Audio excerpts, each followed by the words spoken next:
దేవుని నామంలో మీ అందరికి నా వందనాలు. ఈరోజు ఒక క్రైస్తవుడు వివాహానికి కట్నం తీసుకోవచ్చా తీసుకోకూడదా అని చాలామంది అడుగుతున్నారండి. వాళ్ళకి ఒక ఆన్సర్ ఇద్దామని చేస్తున్న వీడియో.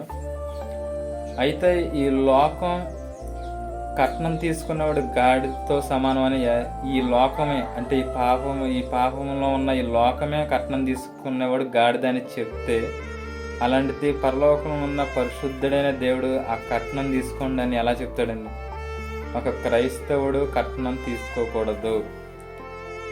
ఒక క్రైస్తవుడు ఉండి నువ్వు కట్నం తీసుకుంటే ఇంకా నీకు లోకస్తుడికి ఏంటి సంబంధం? ఆడు నువ్వు ఒకటేగా. దయచేసి క్రైస్తవులైన వాళ్ళు, విశ్వాసులైన వాళ్ళు, పాస్టర్లైనా సరే, ఎవరైనా సరే వివాహం చేసుకునేటప్పుడు కట్నం తీసుకోకండి. దేవుడు మీ దాంపత్య జీవితాన్ని దీవించాలంటే మీరు కట్నం తీసుకోకండి.